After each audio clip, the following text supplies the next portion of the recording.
Bonjour, aujourd'hui, nous allons parler de ce qui se passerait si vous arrêtiez complètement le sucre pendant 30 jours. Veuillez prêter une attention particulière, car vous ne pouvez probablement pas imaginer à quel point les bénéfices sont vastes et combien de facteurs destructeurs vous pouvez éliminer en arrêtant le sucre. La première chose qui pourrait se produire une fois que vous arrêtez le sucre est un certain degré de sevrage, et c'est la principale raison qui empêche les gens de réussir. Ils essaient un peu, puis ils replongent immédiatement. Nous allons discuter de ces aspects, car le sucre est une substance très addictive.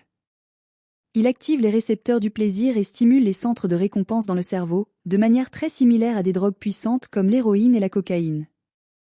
Beaucoup de gens ne comprennent pas à quel point cela peut être addictif, car après tout, le sucre est complètement naturel.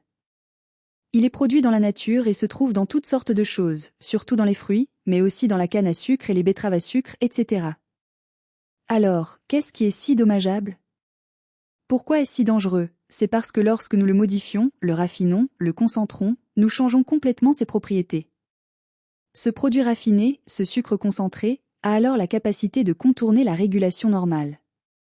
Si vous n'avez jamais consommé de sucre provenant d'autre chose que des fruits, de petites quantités de canne à sucre ou un peu de miel, et que vous n'avez jamais mangé d'aliments transformés, il est peu probable que vous deveniez très dépendant. Cependant, lorsque vous en consommez des tonnes, décennie après décennie, vous devenez accro. Et cela contourne votre capacité normale à réguler et à n'en consommer qu'un peu. Est la deuxième raison pour laquelle vous ressentez un sevrage et que votre corps connaîtra un manque temporaire de carburant. Si vous avez habitué votre corps à dépendre du sucre et des glucides transformés pour le carburant et l'énergie, et que vous les éliminez soudainement, pendant une courte période, votre corps manquera d'énergie. Il ne saura pas où trouver de l'énergie ni comment en dériver. Mais c'est très temporaire, car très vite, votre corps commence à brûler les graisses à la place, et vous devenez rapidement adapté aux graisses, car les graisses sont en fait le meilleur carburant. C'est le carburant préféré, la plupart de vos organes fonctionnent aux graisses, et cela crée une source d'énergie stable. Cela peut se produire en quelques jours seulement, voire en minutes ou heures. Ce changement s'initie, votre corps commence à s'adapter une fois que vous arrêtez le sucre. Mais il faudra encore un certain temps pour que votre corps se transforme complètement et devienne adapté aux graisses. En quelques semaines, vous devenez métaboliquement flexible. Vous entraînez votre corps à pouvoir dériver du carburant et de l'énergie de nombreuses sources alimentaires différentes. Pourquoi parlons-nous d'arrêter le sucre pendant 30 jours ? Parce que si vous le faites pendant 30 jours, d'abord, vous devenez adapté aux graisses, vous devenez métaboliquement flexible, mais aussi parce que nous essayons de changer une habitude. Si vous le faites seulement à court terme, peut-être une semaine, vous verrez encore beaucoup de changements, mais ce n'est pas assez long pour que vous vous y teniez. Et si vous ne vous y tenez pas et revenez à votre alimentation précédente, vous annulez tous les bénéfices que vous avez créés. J'ai reçu beaucoup de questions sur la façon d'arrêter le sucre, comme ce gars qui dit « Cela inclut-il les fruits et les glucides complexes ?» Nous allons en parler, nous allons comprendre exactement ce que c'est, et aussi comprendre les variables, car il dit « Je suis un athlète actif qui s'entraîne plusieurs fois par semaine. » Voyez, cela change les choses, et nous devons comprendre où nous nous situons à cet égard. Cela inclut-il le pain, le riz et les pâtes ? Cela inclut-il la charcuterie, car elle contient souvent du sucre ? Cela inclut-il le café au lait et au sucre, car le lait contient un peu de lactose et les gens y mettent souvent du sucre ? La raison numéro 1 pour laquelle les gens sont conseillés ou veulent arrêter le sucre est souvent pour perdre du poids, mais c'est une si petite chose, même si c'est important, c'est une si petite chose parmi tous les bénéfices. Par exemple, les bénéfices émotionnels. Que diriez-vous d'une meilleure capacité à se concentrer ? Que diriez-vous d'une énergie stable ? Que diriez-vous de ne plus avoir ces hauts et ces bas ? Beaucoup de gens mangent le petit déjeuner, se sentent bien un peu, mais vers 10 ou 11 heures, ils commencent à s'effondrer parce que leur corps ne sait pas créer une énergie stable. Lorsque vous consommez du sucre et des glucides raffinés, très souvent, les gens constatent qu'ils ont une meilleure humeur, une humeur plus stable, mais aussi un niveau de base plus élevé que ce à quoi ils étaient habitués. Un énorme bénéfice, comme nous l'avons dit, est que si vous pouvez surmonter une addiction, vous commencez vraiment à vous autonomiser en n'ayant plus de choses externes et de substances qui vous contrôlent. Très souvent, les gens se demandent, dois-je arrêter d'un coup ou puis-je le faire progressivement ? Avec les glucides en général, vous pouvez généralement le faire progressivement, mais avec le sucre, je suggérerais de le faire d'un coup sec, arrêter immédiatement et complètement. La raison est qu'il est si addictif, et en fait, plus votre tendance à être accro au sucre est forte, plus il est important de l'arrêter complètement et immédiatement, car si vous en avez ne serait-ce qu'un peu, cela vous gardera accro et déclenchera votre comportement pour revenir à la consommation de sucre. Maintenant, nous devons comprendre ce qu'est le sucre, quels sont les différents types, et lesquels éviter. Lorsque nous disons arrêter le sucre pendant 30 jours, qu'est-ce que cela signifie ? Le sucre est typiquement, quand nous disons cela, le saccharose, le sucre de table, qui est composé d'un anneau de 6 carbone. Si vous avez vu mes vidéos, vous m'avez peut-être vu faire cela quelques fois, mais d'après toutes les questions, les gens ne comprennent toujours pas ces bases fondamentales. Nous allons les passer en revue. Le glucose seul est, s'il est seul, un monosaccharide, un sucre simple.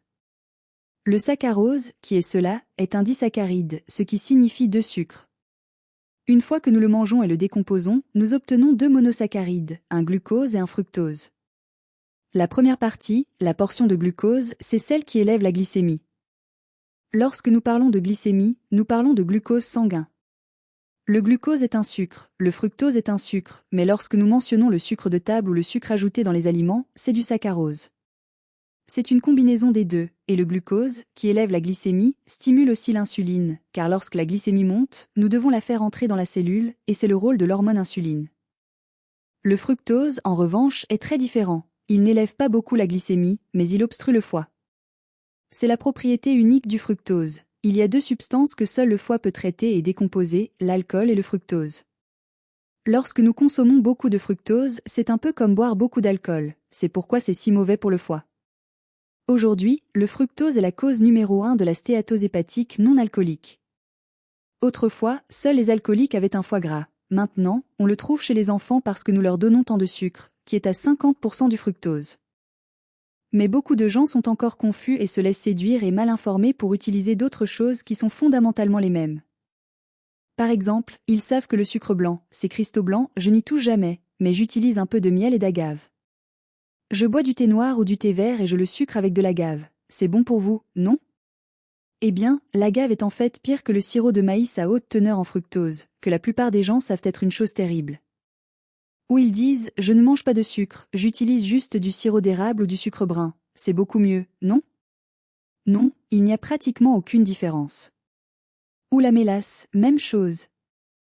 Beaucoup de gens pensent que le jus de canne, souvent vous verrez des produits censés être des aliments sains qui disent « oh, c'est bio et naturel, et c'est seulement sucré avec du jus de canne ou du jus de fruits ou du sucre de canne. » Eh bien, ce sont tous la même chose, et dans un instant, nous allons vous montrer exactement comment elles se comparent.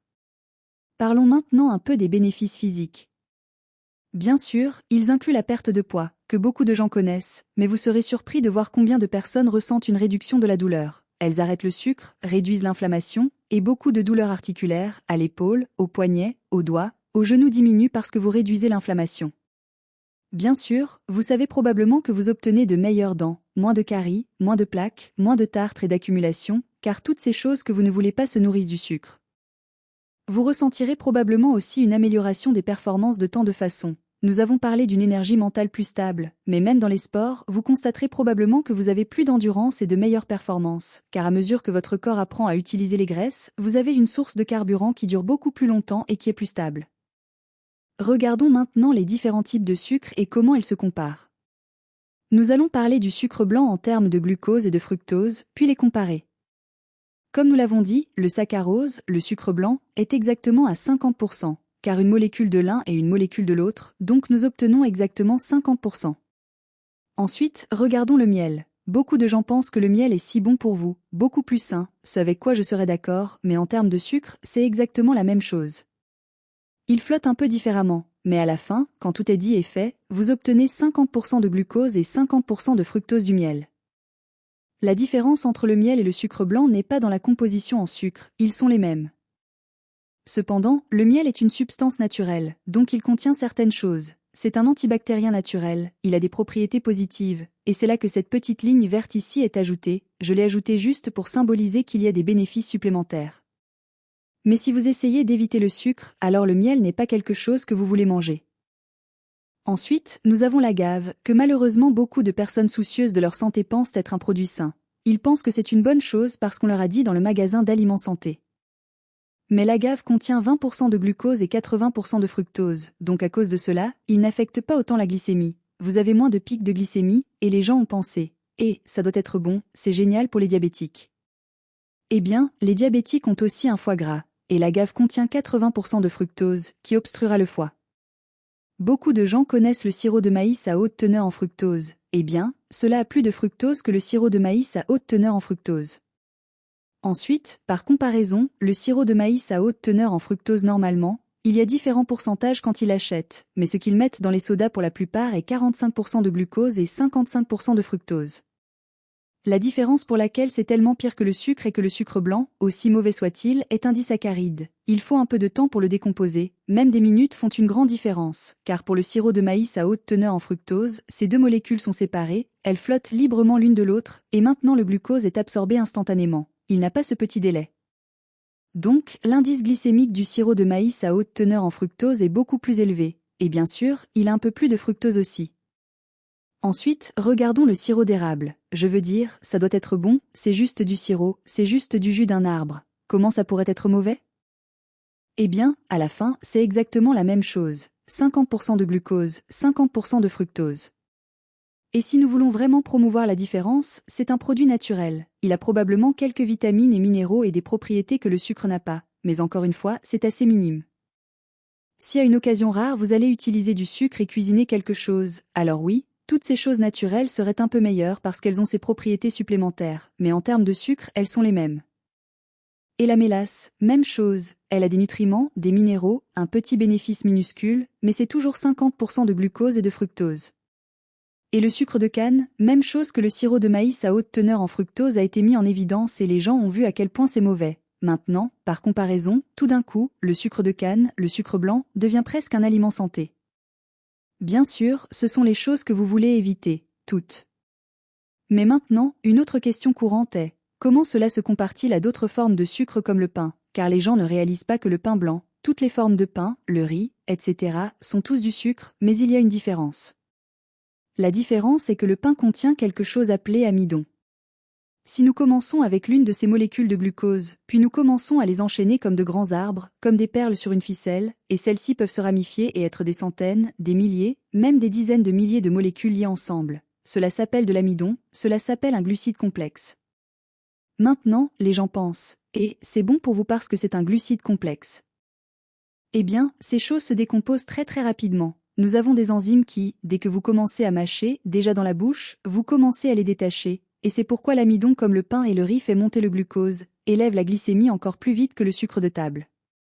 Mais il n'a pas de fructose, et c'est pourquoi l'amidon est meilleur que le sucre. Ce n'est pas parce que les glucides complexes sont bons pour vous, ils élèvent encore la glycémie comme des fous, mais cela importe beaucoup pour certaines personnes et pas tant pour d'autres, ce que nous verrons dans un instant. Donc, bien qu'ils soient tous du sucre et se transforment en sucre, la différence est que le pain blanc est à 100% de glucose. Maintenant, je sais qu'il y a un peu d'eau, un peu de graisse, un peu de protéines là-dedans, mais en termes de glucides qu'ils contiennent, c'est 100% de glucose.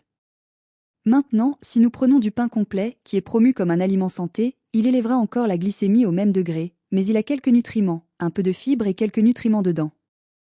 Même chose avec le riz blanc, c'est tout du glucose, le riz brun est tout du glucose avec une pincée de nutriments.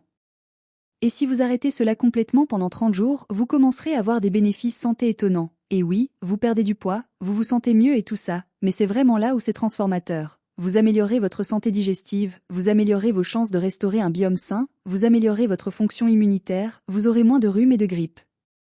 Et puis nous arrivons aux choses dont nous parlons beaucoup sur cette chaîne. Vous réduirez la résistance à l'insuline, car la résistance à l'insuline est causée par une glycémie élevée, c'est le premier facteur, et par le fructose qui obstrue le foie, c'est le deuxième facteur.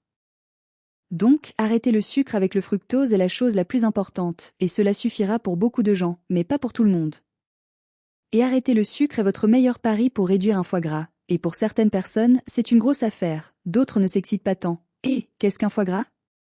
Eh bien, un foie gras est associé, c'est le mécanisme central autour de la plupart des maladies dégénératives telles que le diabète de type 2, l'hypertension artérielle, le mauvais cholestérol, et aussi des choses comme Alzheimer et la démence, les AVC et l'hypertension artérielle, etc., etc.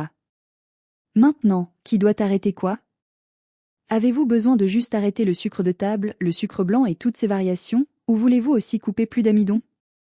L'amidon est tout du glucose, comme nous l'avons dit. Il se trouve dans le pain, le riz, le maïs, ils sont entièrement composés d'amidon. Tout ce qui n'est pas de l'eau et un peu de protéines est essentiellement de l'amidon. Aussi dans les pâtes, les pommes de terre.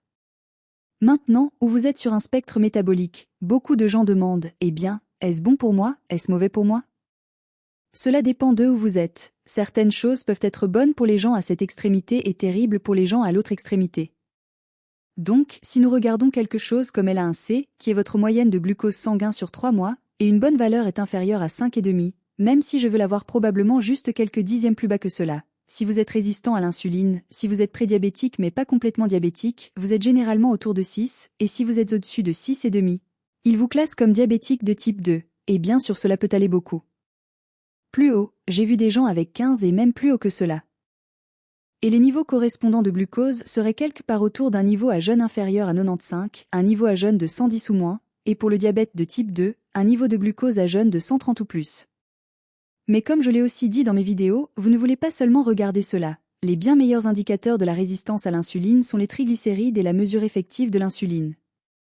Il y aura un lien en bas pour les analyses de sang si vous voulez vérifier cela un peu plus. Et beaucoup de gens entendent aussi que si j'arrête de manger du sucre, je perdrai du poids. Et alors ils s'inquiètent parce qu'ils pensent qu'ils sont déjà trop minces. Et si je perds trop de poids? Eh bien, ce n'est pas un problème. Vous arrêtez le sucre à cause de son effet néfaste sur chaque fonction, chaque système du corps. Et si vous tendez vers le côté mince, si vous avez du mal à maintenir votre poids, alors mangez plus de graisse et de protéines de sources saines, mais vous pouvez aussi inclure certains de ces amidons. Donc, un diabétique veut éviter tous les glucides très strictement, surtout le saccharose, mais aussi les amidons. Cependant, si vous êtes plus de ce côté, maintenant il est probablement bon pour vous de commencer à manger certains amidons. Votre corps pourrait en fait mieux fonctionner avec cela. Et cela ne signifie pas que vous basez votre alimentation dessus. Cela ne signifie pas que cela devient un aliment de base, mais vous pouvez en avoir un peu plus. Et je vous dirais probablement de favoriser les pommes de terre au grain, car beaucoup de gens sont sensibles au grain et ils tendent à créer des problèmes digestifs. Donc, tout le monde doit éviter le saccharose, mais si vous êtes mince, alors vous pouvez avoir des amidons. Si vous êtes lourd et ou diabétique de type 2, résistant à l'insuline, alors vous évitez à la fois le sucre de table et tous les sucres ajoutés et les amidons. Mais ensuite, les gens demandent aussi sur les autres petites choses comme la charcuterie. Maintenant, cela devient plus une préférence personnelle. Si vous voulez le garder totalement strict, alors vous coupez tout ce qui a du sucre, ou si vous avez une tendance à l'addiction qui est super forte, vous ne voulez probablement même pas de charcuterie. Mais d'un point de vue métabolique, ils n'importent pas vraiment, car ils auront quelque chose comme 1 gramme de sucre par portion, et ce n'est pas assez pour vraiment perturber votre métabolisme. Si c'est tout le sucre que vous obtenez, alors ne vous inquiétez pas. Cependant, si vous voulez être strict, si vous voulez être un puriste, alors absolument, je vous recommande de le couper aussi, ou si même ce petit peu de goût sucré vous déclenche, alors vous voulez éviter cela aussi. Qu'en est-il du café avec du lait et du sucre? Eh bien, vous pouvez définitivement avoir du café noir, ce n'est pas un problème, et tant que vous n'êtes pas sensible au lait, je pense que vous pouvez en avoir un peu. Ne versez pas des tonnes et des tonnes, mais si vous voulez une cuillère à soupe ou deux, c'est bien, et si vous voulez en faire de la moitié-moitié au lieu du lait, c'est probablement encore mieux. Je suggérerais cependant fortement que vous coupiez tout le sucre, n'en mettez pas du tout, et si vous êtes habitué au sucre, cela va goûter un peu drôle pendant quelques jours, et ensuite vous ne le manquerez plus jamais. Et qu'en est-il des fruits? Les fruits sont si sains, non?